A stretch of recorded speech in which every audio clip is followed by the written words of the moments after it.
आज पूरे देश के अंदर भोजशाला की बहुत चर्चा हो रही है और ये चर्चा क्यों हो रही है आपको बताते हैं। दरअसल इस जगह का नाम ही राजा भोज के नाम पर पड़ा है, लेकिन फिर भोजशाला को लेकर मंदिर मस्जिद विवाद की चर्चा आखिर कैसे शुरू हो गई और आखिर क्यों भोजशाला और कमाल मौला की मस्जिद को लेकर अदालत ने सर्वे का फैसला तक सुनाया। देश के इस सबसे पुराने विवाद पर अब पूरे देश की निगाहें जम गई हैं।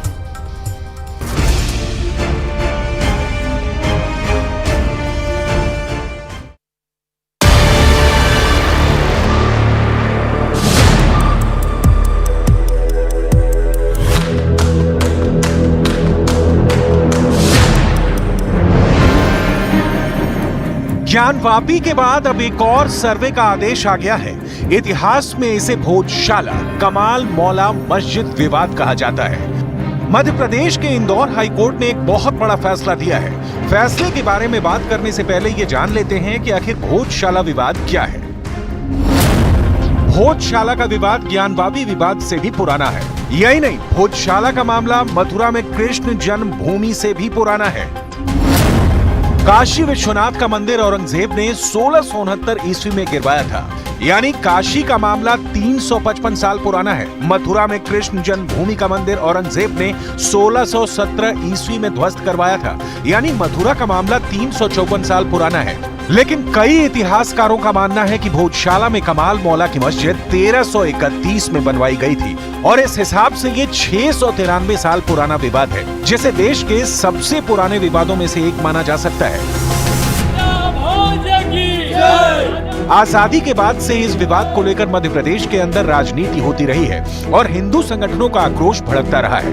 पहले विवाद को सरल शब्दों में समझते हैं, फिर आपको इस पर ऐतिहासिक प्रमाण भी देंगे। मध्य प्रदेश में एक जिला है जिसे धार कहा जाता है। धार जिले की सरकारी वेबसाइट पर मौजूद जानकारी के मुताबिक परमार वंशी राजा भोज के नाम पर एक इमारत को भोजशाला कहा जाता है। लेकिन मुसलमानों का दावा है कि ये इमारत कमाल मौला मस्जिद है और हिंदुओं का दावा है कि ये राजा भोज के द्वारा बनवाया गया मां सरस्वती का मंदिर है।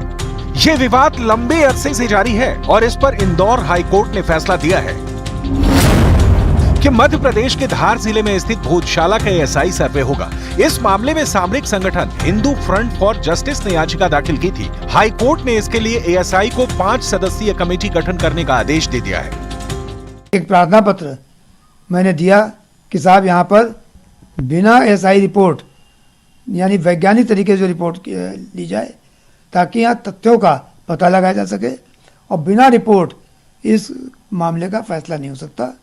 तो कोर्ट ने हमारी बात सहमत होते हुए आज एक विस्तृत आदेश दिया है जिसमें 5 लोगों की कमेटी बनाई है, यानी जो एएसआई के सीनियर 5 दिग्गज ऑफिसर्स हैं वो उस कमेटी में रहेंगे। मध्य प्रदेश के धार जिले की सरकारी वेबसाइट पर लिखी जानकारी के मुताबिक 10वीं शताब्दी से ही धार परमार वंश की राजधानी थी, लेकिन 14वीं सदी की शुरुआत से ही धार पर दिल्ली सल्तनत का कब्जा हो गया। इसके बाद ये विवाद पैदा हुआ।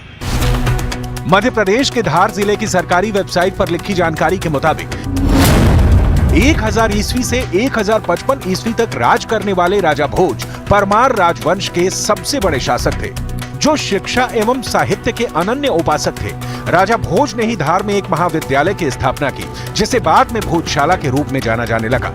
इस भोजशाला को सरस्वती का मंदिर भी कहा जाता था, जिसे धार के मुस्लिम शासक ने मस्जिद में बदल दिया था। भोजशाला मंदिर के अवशेष अभी भी कमाल मौलाना मस्जिद में देखे जा सकते हैं। आगे धार जिले की ही सरकारी वेबसाइट पर लिखा है कि भोजशाला मुख्य रूप से सरस्वती विद्या की देवी का मंदिर था। इसके अंदर देवी सरस्वती की प्रतिमा भी लगी हुई थी, जो वर्तमान में लंदन के संग्रहालय में मौजूद है। सरकारी वेबसाइट की जानकारी के मुताबिक कमाल मौला मस्जिद में भी नक्काशीदार स्तंभ और प्रार्थना कक्ष की नक्काशीदार छत भोजशाला के थे। मस्जिद में शिलाएं मौजूद हैं, जिसमें कूर्मावतार या विष्णु के मगरमच्छ अवतार के प्राकृत भाषा में लिखित 2 स्तोत्र उत्कीर्ण हैं। ये शिलालेख 11वीं-12वीं शताब्दी के हैं। इसके ऊपर संस्कृत के 2 पाठ अनुस्तुभ छंद में उत्कीर्ण हैं। इनमें से एक में राजा भोज के उत्तराधिकारी उदयादित्य एवं नर वर्मान की स्तुति की गई है। दूसरे लेख में बताया गया है कि ये स्तंभ लेख उदयादित्य द्वारा स्थापित करवाए गए हैं। काशी मथुरा के बाद अब धार का यह विवाद भी मध्य प्रदेश के अंदर एक बड़ा मुद्दा बन रहा है।